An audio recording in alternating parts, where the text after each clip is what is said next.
Next 2.0 में आपका एक बार फिर स्वागत है। साथियों, अगर जज्बा हो कुछ कर दिखाने का, तो आपको कामयाबी क्यों नहीं मिल सकती। ठीक है, अगर आप भाई कुछ करना चाहते हैं तो आप मेहनत कीजिए, सफलता जरूर आपको मिलेगी। ध्यान देंगे, इतिहास में हम लोग पढ़े मध्यकालीन इतिहास, साथी चल रहा सेशन मध्यकालीन इतिहास में। आज हम लोग पढ़ेंगे गुलाम वंश। कल हम लोग पढ़े थे मोहम्मद गोरी के बारे में। मोहम्मद गोरी का संपूर्ण विस्तार कैसे हुआ था, कैसे भारत में उसने शासन किया था, कितने आक्रमण उसने किए थे, कुछ उसने अपने कार्यों का अधूरा छोड़ दिया था, उसके अधूरे कार्यों को कौन पूरा किया, इन सभी विषयों पर साथियों आज हम चर्चा करने वाले हैं।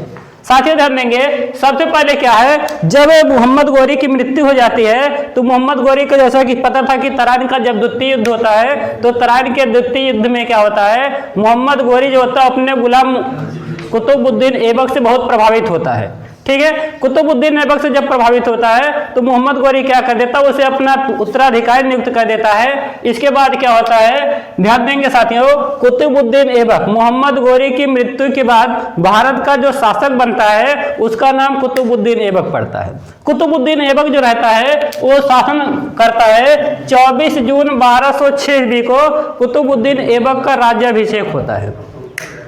लेकिन साथियों होता क्या है, कुतुबुद्दीन ऐबक जो है अपने आप को राजा की उपाधि धारण नहीं करता है। राज्याभिषेक तो करवाता है लेकिन खुद क्या करता है, राजा की उपाधि धारण नहीं करता है, वो केवल शासन चलाने का काम करता है। कुतुबुद्दीन ऐबक 24 जून 1206 ईस्वी को अपना राज्याभिषेक करवाया। इसके बाद अपनी राजधानी को लाहौर बनाया। अब क्या कारण था कि कुतुबुद्दीन ऐबक जो है अपनी राजधानी दिल्ली न बना करके अपनी राजधानी को लाहौर बनाया। ध्यान देंगे साथियों, कुतुबुद्दीन ऐबक को डर था। किससे डर था,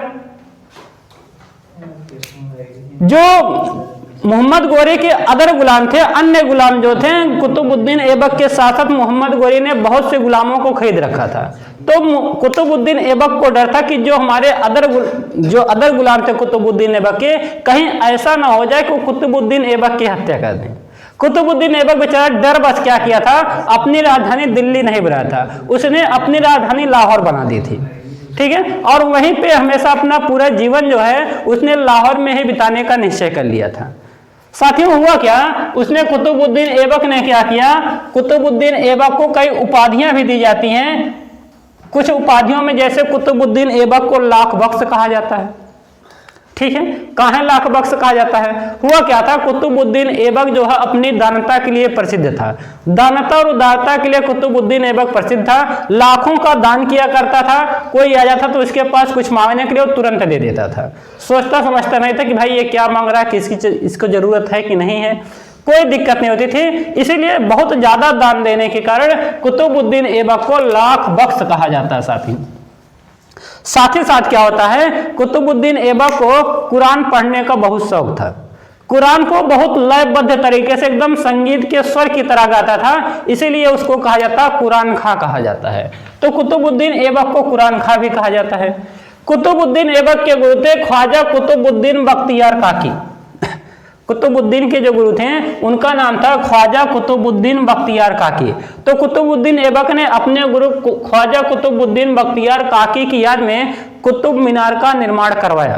साथियों होता क्या है, कुतुब मीनार का वो पूर्ण रूप से निर्माण नहीं करवा पाते हैं।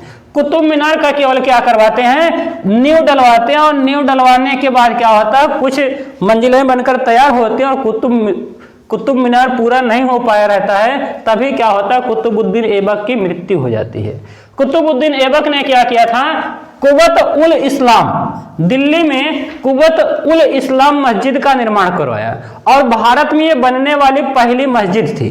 भारत में बनने वाली जो पहली मस्जिद थी कुव्वत उल इस्लाम मस्जिद है। ये कहां पर है, दिल्ली में है। ठीक है, इस प्रकार भारत में पहली मस्जिद का निर्माण होता है। साथ ही साथ कुतुबुद्दीन ऐबक ने 2.5 दिन का झोपड़ा बनवाया। क्या बनवाया, 2.5 दिन का झोपड़ा कुतुबुद्दीन ऐबक ने बनवाया। ऐसा माना जाता है जहां पे कुतुबुद्दीन ऐबक ने 2.5 दिन का झोपड़ा बनवाया है वो पहले एक संस्कृत विद्यालय था।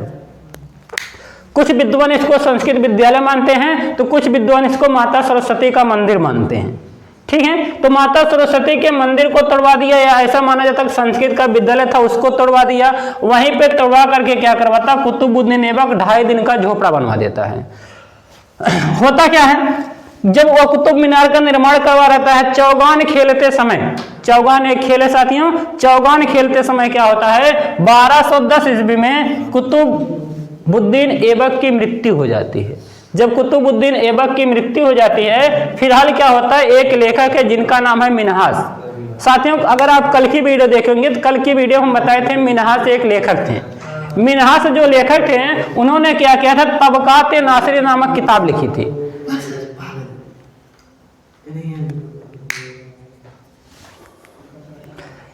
तबकात-ए-नासिरी की जो किताब थी, ये तबकात-ए-नासिरी की किताब मिन्हास ने लिखी थी। मिन्हास ने क्या की थी, जब तबकात-ए-नासिरी किताब लिखी थी उसमें मोहम्मद गोरी के बारे में विस्तार से वर्णन किया है।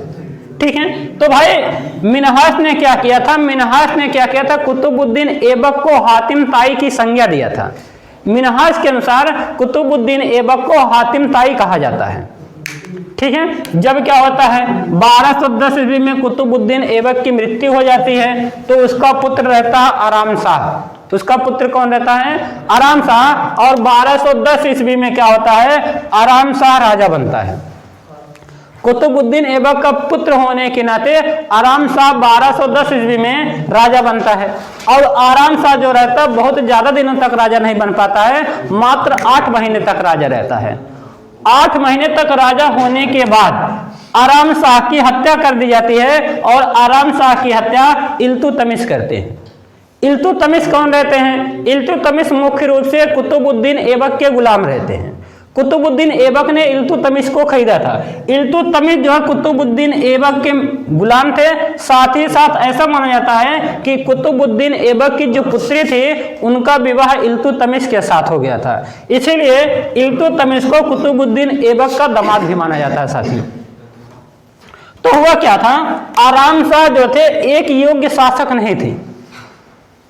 ये क्या थे, आराम शाह जो थे एक कायर शासक माने जाते हैं। ये इनको युद्ध से बहुत भय लगता था, इसी कारण क्या होता है, इल्तुतमिश इनकी हत्या कर देता है, और जो शासन रहता है लाहौर का जो राजा रहता है उसको हटा करके खुद वो क्या करता है, लाहौर का राजा बन जाता है। और इस प्रकार क्या होता है, इल्तुतमिश जो है अब इसे किसी का डर नहीं रहता है।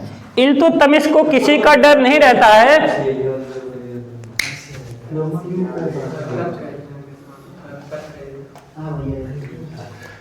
साथियों इल्तुतमिश को किसी का डर नहीं था। डर ना होने के कारण क्या करता है, इल्तुतमिश क्या करते हैं, राजधानी लाहौर से दिल्ली लेकर के आते हैं, और अपना राजपाट कहां से करते हैं, दिल्ली से करते हैं। तो इल्तुतमिश क्या करते हैं, राजधानी को क्या करते हैं, लाहौर से दिल्ली लेकर आते हैं।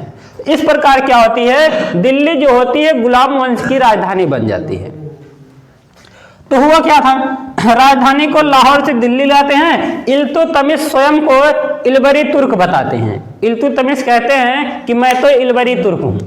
ठीक है, इलबरी तुर्क इनको बताया जाता है। अच्छा, जब कुतुबुद्दीन ऐबक ने इनको खरीदा था तो क्या कुछ बताया था, तो ध्यान देंगे, कुतुबुद्दीन ऐबक ने जब इन्हें खरीदा था तो कुतुबुद्दीन ऐबक ने इल्तुतमिश को बदायूं का गवर्नर बनाया था। साथियों बहुत इंपॉर्टेंट क्वेश्चन है कि ऐसा प्रश्न पूछा जाता है, कुतुबुद्दीन ऐबक के समय इल्तुतमिश को कौन सा पद दिया गया था, तो कुतुबुद्दीन ऐबक के समय इल्तुतमिश को बदायूं का गवर्नर नियुक्त किया गया था। तो बदायूं के गवर्नर थे। जब क्या था, आराम शाह आते हैं, शासन चलाते हैं, तो आराम शाह गवर्नर होने के कारण क्या होता है, इल्तुतमिश के पास सत्ता का अधिकार रहता है, और ये क्या कर देते हैं, आराम शाह की हत्या कर देते हैं, और खुद जाकर के क्या बन जाते हैं, राजा बन जाते हैं। तो होता क्या साथियों, अब इल्तुतमिश का भी एक पुत्र रहता है। इल्तुतमिश के जो पुत्र रहते हैं उनका नाम रहता है रुकनुद्दीन फिरोज। रुकनुद्दीन फिरोज जो रहते हैं वो अयोग्य शासक होते हैं।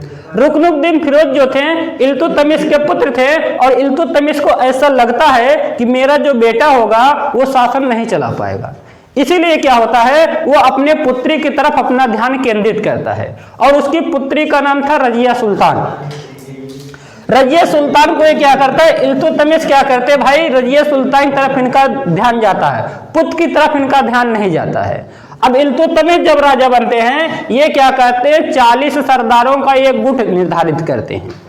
क्या करते हैं, 40 सरदारों का गुट 40 सरदारों का एक गुट बनाते हैं। ये 40 सरदारों की जो गुट रहती है ये शासन में क्या करती है, अस्थायी बनाने का प्रयास करती है और शांतिपूर्ण तरीके से क्या करती है, सभी कार्यों का संचालन करने के लिए ये गुट बनाई जाती है। ये क्या रहता है, 40 अमीर मुसलमान जो रहते हैं उनका एक गुट बनाया जाता है, जिसमें क्या होते हैं, वे सभी क्या करते हैं, सभी कानून को नियंत्रित करने का काम करते हैं। इनका क्या होता है, 40 सरदारों का जो गुट, जो 40 मुसलमान का गुट था, जो 40 अमीर लोगों का गुट था, इनसे क्या होता, पूरा साम्राज्य डरता है। पूरे साम्राज्य के लोग इन 40 अमीरों से डरते हैं। कारण क्या होता है, इनका बहुत ज्यादा, इनको इतना अधिकार दे दिया गया था इल्तुतमिश के द्वारा कि संपूर्ण जनता इनसे भयभीत रहती थी। इनके भय से क्या होता था, कोई भी अनहोने वाला काम, अहित कार्य उनके साम्राज्य में नहीं करता था। ठीक है, तो इस प्रकार होता क्या है, ग्वालियर की विजय प्राप्त करते हैं। इल्तुतमिश जो होते हैं ये ग्वालियर की विजय प्राप्त करते हैं। जब इल्तुतमिश ग्वालियर की विजय प्राप्त करते हैं तो क्या करते हैं, सिक्के जारी कराते हैं। जब इल्तुतमिश सिक्के जारी कराते हैं तो उन सिक्कों पर क्या करते हैं, अपने पुत्र का नाम ना दे करके अपनी पुत्री का नाम देते हैं। सिक्कों पर क्या कहते हैं, अपनी पुत्री रजिया सुल्तान का नाम अंकित करवाते हैं। इसलिए अंकित करवाते हैं क्योंकि इन्हें पता रहता है कि मेरे मरने के बाद क्या होगा, मेरा बेटा एक अयोग्य शासक है, शासिका मेरी बेटी ही बनेगी, क्योंकि मेरी बेटी में वो सभी गुण दिखाई दे रहे हैं। जो एक योग्य शासक के गुण होते हैं वो उनकी बेटी रजिया सुल्तान के अंदर वो गुण दिखाई देते थे। तो इनको लगा कि जब मेरी मृत्यु हो जाएगी तो मेरा जो शासन होगा वो समाप्त हो जाएगा। मेरा बेटा क्योंकि उतना ज्यादा प्रभावशाली नहीं है, लोगों को मेरी बेटी के बारे में जानकारी मिल सके, मेरी रजिया सुल्तान के बारे में जानकारी मिल सके, इसीलिए क्या होता है, जब ग्वालियर की विजय प्राप्त करते इल्तुतमिश तब अपनी बेटी का नाम सिक्कों पर अंकित करवा देते हैं। तब क्या होता है, लोगों को रजिया सुल्तान के बारे में जानकारी हो जाती है कि कोई रजिया सुल्तान है जिनका नाम सिक्कों पर अंकित है। ठीक है, तो होता क्या भाई, अब इन्होंने क्या किया था, एक दरवाजे का निर्माण करवाया था जिसका नाम था अतारकीन का दरवाजा। साथियों, अतारकीन का जो दरवाजा है इसका निर्माण इल्तुतमिश ने करवाया था। इल्तुतमिश ने अतारकीन का जो दरवाजा वो नागौर में बनवाया था। कहां पे बनवाया था, नागौर में बनवाया था। नागौर कहां पड़ता है, नागौर साथियों राजस्थान में पड़ता है। नागौर राजस्थान में पड़ता है। इसके बाद क्या है, इसी अतारकीन दरवाजा को देख करके, अतारकीन दरवाजा से प्रेरित होकर के क्या होता है, अकबर एक राजा बाद में बनते हैं और वे क्या करते हैं, बुलंद दरवाजा का निर्माण करवा देते हैं। अतारकीन दरवाजे से प्रेरित होकर के अकबर क्या करते हैं, भारत में सबसे बड़े दरवाजे बुलंद दरवाजा का निर्माण करवाते हैं। कौन, अकबर। ठीक है, तो भाई देखिए अतारकीन के दरवाजा, भाई इस दरवाजे को बनवाया था इल्तुतमिश ने, लेकिन क्या हुआ, इनको अकबर को प्रेरणा मिलती है कि भाई अगर अतारकीन का दरवाजा मैं ऐसा क्यों नहीं करवा सकता हूं। इसीलिए प्रेरित होकर के अकबर क्या करते हैं, बुलंद दरवाजा का निर्माण करवाते हैं। होता क्या है, इल्तुतमिश के द्वारा क्या होते हैं, कुछ सिक्के चलाए जाते हैं। साथियों, कौन से सिक्के चलाए जाते हैं, सबसे पहले इल्तुतमिश ने क्या किया था, चांदी का सिक्का चलाया था और चांदी के सिक्के को टंका नाम दिया गया था।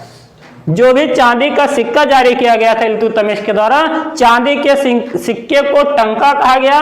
और एक और सिक्का चला जिसका नाम तांबे का सिक्का था, और तांबे के सिक्का को जीतल कहा गया।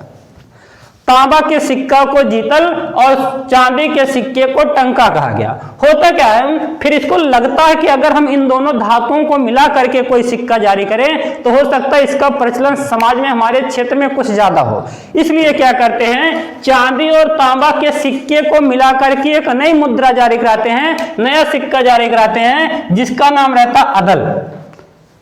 अदल सिक्का जारी करवाते हैं। साथ ही आपको किताबों में नहीं मिलेगी। अदल सिक्का जो है, अदल सिक्का आपको आज पहली बार देखने को मिल रहा होगा कि अदल सिक्का को किसने जारी करवाया था। तो अदल सिक्का को इल्तुतमिश ने जारी करवाया था। किसको मिला करके जारी करवाया था, चांदी और तांबा को मिला करके अदल सिक्का बनाया गया था। साथी,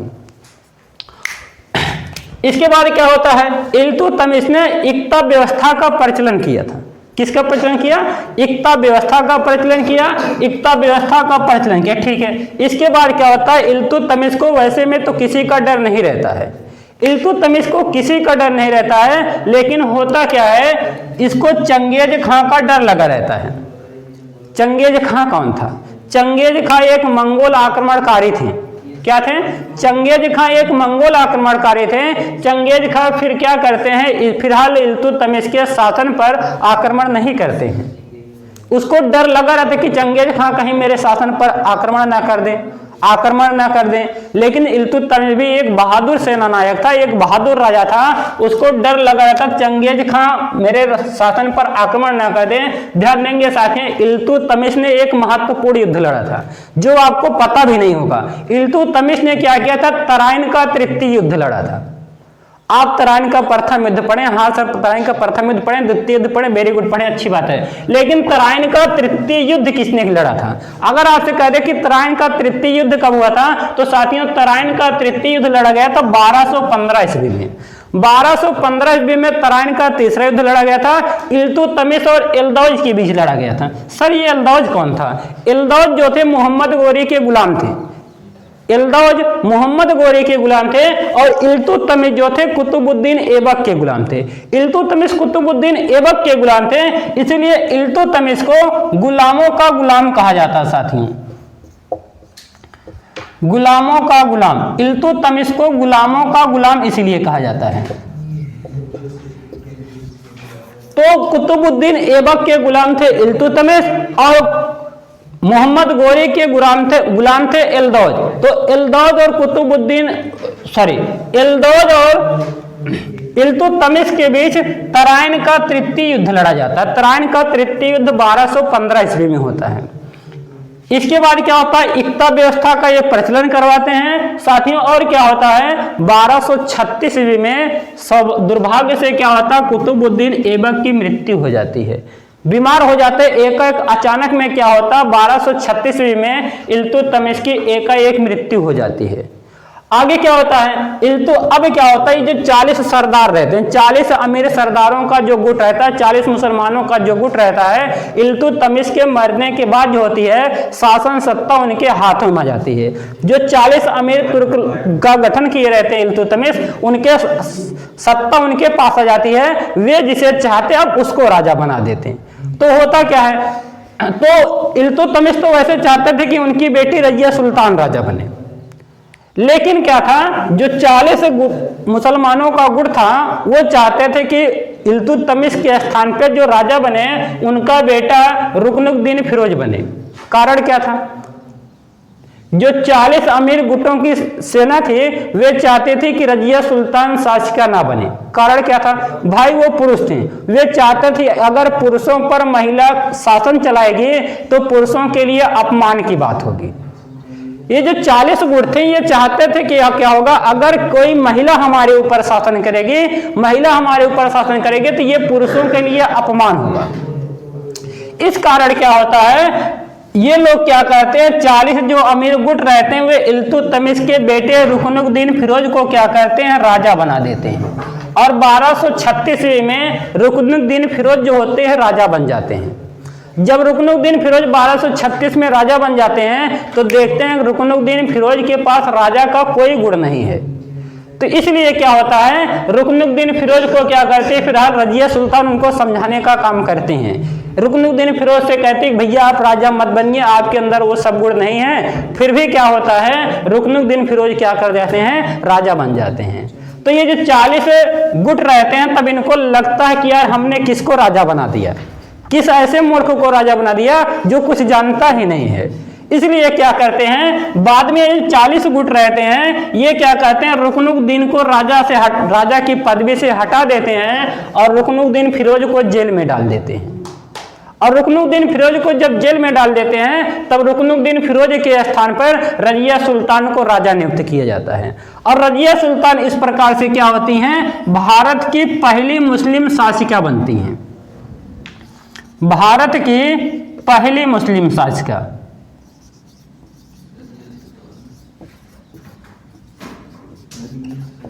भारत की पहली मुस्लिम शासिका साथियों कौन बनती है, रजिया सुल्तान बनती हैं। और रजिया सुल्तान का कार्यकाल 1236 ईस्वी से 1240 ईस्वी तक चलता है। तो 1236 से 1240 ईस्वी तक रजिया सुल्तान का शासन चलता है। होता क्या साथियों, रजिया सुल्तान क्या करते हैं, पूरा महिलाओं के वेशभूषा को त्याग देती हैं और पुरुषों की वेशभूषा धारण कर लेती हैं, और जब अपने दरबार में आती हैं तो कुबा कोट और टोपी पहन करके आती हैं। रजिया सुल्तान जब आती हैं अपने दरबार में, राजा के गद्दी पर बैठने के लिए जब आती हैं तो टोपी और कुर्ता पहन करके पुरुषों की भांति आती है, और जब इसको 40 मुसलमान देखते हैं तो उनको ईर्ष्या होने लगती है। वो सोचते हैं अगर ये महिला तो इसको महिला की तरह रहना चाहिए, ये पुरुषों की तरह क्यों रह रही है। इसीलिए क्या करते हैं, ये रजिया सुल्तान को मारने के लिए क्या करते हैं, योजना बनाने लगते हैं। लेकिन होता क्या है, जो 40 अमीर गुट थे, फिलहाल उन्हीं में से एक व्यक्ति था अल्तूनिया जिसका नाम रहता है। उन 40 अमीर गुटों में एक व्यक्ति था जिसका नाम था अल्तूनिया। वैसे तो 40 गुटों में बहुत से लोग थे, 40 लोग थे फिलहाल साथियों, लेकिन अल्तूनिया एक व्यक्ति था। ये रजिया सुल्तान सोचती कि अगर मैं अल्तूनिया के साथ विवाह कर लूं तो हो सकता है कि जो 40 गुट हैं ये मेरे पक्ष में काम करने लगे। लेकिन होता ऐसा कुछ भी नहीं। अल्तूनिया के साथ क्या होता है, ये रजिया सुल्तान बेचारी शादी तो कर लेती है, लेकिन अल्तूनिया अब क्या कहते हैं, रजिया सुल्तान की बात को मानने लगते हैं। ठीक है, अल्तूनिया जब रजिया सुल्तान की बात को मानने लगते हैं, बाकी जो व्यक्ति रहते हैं वो अल्तूनिया को क्या करते हैं, उस गुट्स में शामिल करना नहीं चाहते हैं। तो होता क्या है, एक चाल चली जाती है और रजिया सुल्तान को क्या करते हैं, 1240 ईस्वी में साथियों क्या करते हैं, इनकी हत्या करवा देते हैं। किसके द्वारा, डाकुओं के द्वारा। 1240 ईस्वी में ये 40 गुटों की सेना रहती है इल्तुतमिश की, वही लोग मिलकर के क्या करते हैं, डाकुओं के द्वारा रजिया सुल्तान की हत्या करवा देते हैं। रजिया सुल्तान क्या करती है, अपने सिक्के जारी करवाते हैं, और उन सिक्कों पर रजिया सुल्तान क्या करती हैं, उदमत उल निस्वा की उपाधि धारण करती हैं। उदमत उल निस्वा की जो उपाधि धारण करती हैं, ये रजिया सुल्तान खुद से धारण करती हैं, अपने सिक्कों के जरिए धारण करती हैं। ठीक है, होता क्या है, 13 अक्टूबर 1240 को कैथल के समीप क्या होता है, रजिया सुल्तान की डाकुओं के द्वारा हत्या कर दी जाती है और रजिया सुल्तान का कार्यकाल समाप्त हो जाता है साथियों। इसके बाद होता क्या है, ये 40 गुट थे, ये 40 गुट एक व्यक्ति रहता है जिसका नाम रहता है बहराम शाह। इस बहराम शाह को क्या करते हैं, बहराम शाह को राजा बना देते हैं। तो 1240 से 1242 ईस्वी तक बहराम शाह राजा रहते हैं। साथियों आगे की वीडियो हम आपको कल बताएंगे। आज की वीडियो में बस इतना ही साथियों। वीडियो कैसी लगी कमेंट बॉक्स में जरूर बताएं साथियों। बहुत मेहनत करनी पड़ती है, इसलिए वीडियो को साथियों लाइक जरूर किया करिए। जय हिंद साथियों।